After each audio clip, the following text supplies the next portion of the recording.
Hi, and welcome to Two Tired Teachers. Today I'm going to be doing an unboxing and breaking in of a Westinghouse iGen2500.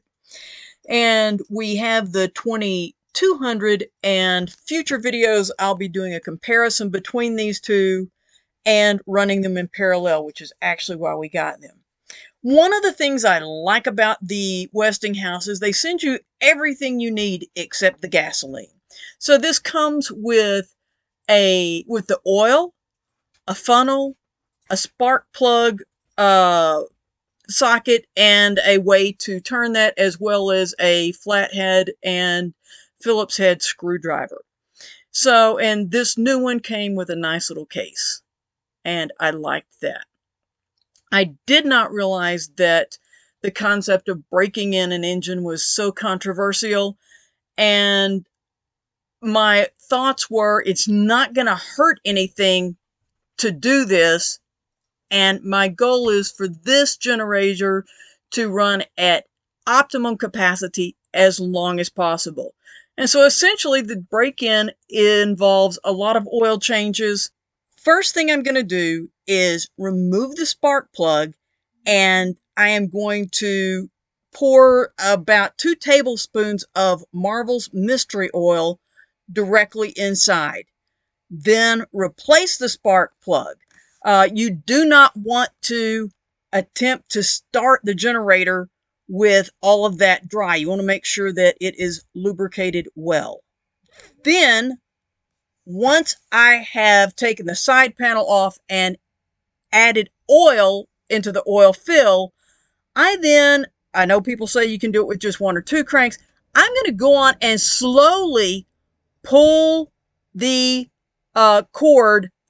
I did mine about 10 times just to make sure that oil was completely worked all the way through that engine before I ever attempted to start it. So once I got the oil and the gas in, do several slow cranks before you attempt to start your generator. And you'll see this starts right up, and there's going to be a lot of smoke blowing off, and that's the Marvel's Mystery Oil burning off. That smoke cleared immediately, and then the generator ran great. I'm not actually going to use the oil that comes with it yet. I'm using, honestly, just some of the cheapest non-synthetic oil that I could get. And the reason for that is synthetic oil reduces friction. As you're breaking it in, you actually do want some friction so that those moving parts that have never worked together before can seat or mate or actually fit together so that it seals and works properly. And so I filled it with oil, and then I ran the generator for 30 minutes with no load, just to clean out any residue that happened to be on any of these parts. Then I put a little more oil in there just to kind of rinse it out, and then I put in, and you can see the oil is not clean.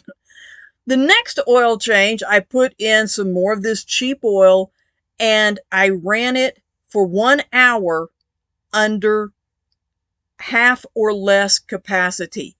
And after that first initial 1 hour of running under a load, and it's not a constant load, it's constantly fluctuating the load.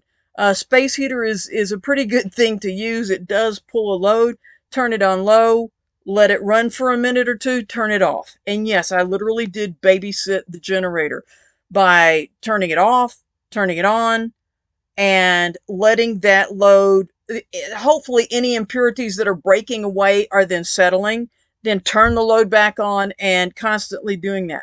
After that 1 hour oil change, the oil was filthy, and you could see metal shards in the oil that was drained. And then as I was rinsing it, you could see more metal shards coming off.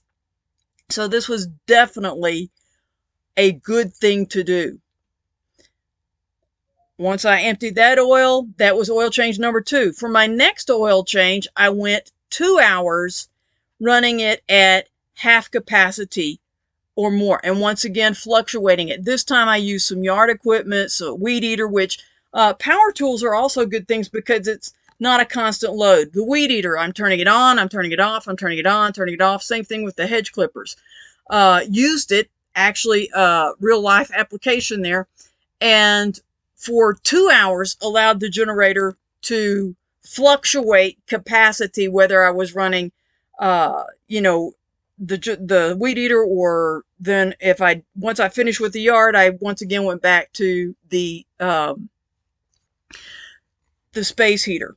And after 2 hours, I did my third oil change. And once again, I'm still seeing metal flakes coming out of the oil. And the directions so far as the owner's manual, the online owner's manual, and the one that was actually sent with the generator. The one that was sent with the generator, I believe, had nothing about a break-in. The one online simply said the first 5 hours not to go over half capacity, and then do an oil change at 20 hours. So there was very little information. I know a lot of people say, well, if it was important, they would put it in the owner's manual. I'll tell you, after that 1 hour oil change, that 1 hour of running under load, I'm so thankful I changed then, because the oil was filthy. But, I then let the generator run for 3 hours and did essentially my final break-in oil change. And once I reached the 5 hour mark, I did plug the RV into the generator and let it run. And yes, this iGen2500 did run the air conditioner for our Winnebago Micro Mini. And I let it run the air conditioner for an hour and a half, because it was cycling on and off. And I thought that would also be a good way to let it. But that's a real life application. That's what we were wanting it for, was to help run that air conditioner. And so then I did the fourth and final oil change for the quote break-in period. And at that point, I then put the oil that came with the generator. Now, at some point, after the generator has a total of 20 hours, I will then switch over to fully synthetic oil. And the owner's manual says to run 10W30 oil, but something that you have to search for, it actually then said for synthetic, you run 5W30 oil. And so once the generator reaches the 20-hour mark, I'm assuming they want 20 hours of all of those components working together with non-synthetic oil. After that first 20 hours, I then will switch over to purely synthetic oil. And hopefully, having gone through this process, this generator is going to run at its, like I said, maximum capacity for as long as possible. Another thing I do want to say here is, with the other generator, I had kept the oil container that came with the generator, and I am now marking on there what showed full when I unpack the oil, so that I now, when I fill it with oil, I simply fill the oil bottle that came with the generator and then use that to put in, and I'm not having to guess, am I getting close to full or not? I'm using the pre-measured amount. I did add a magnetic dipstick so that it catches any little flakes that happen to be circulating in that oil, and hopefully will help it run cleaner. Was this overkill? Did I do too many oil changes? Maybe. But I would rather do too many oil changes than not enough. And so I have no regrets. Yes, it took some time, but I'm super excited, and I'm looking forward to years of service from this generator. Not saying it's going to be what everyone wants to do, but I'm glad I did it. And I'll be doing a review on how well this generator is performing once we've actually had it out on the road with us for a while.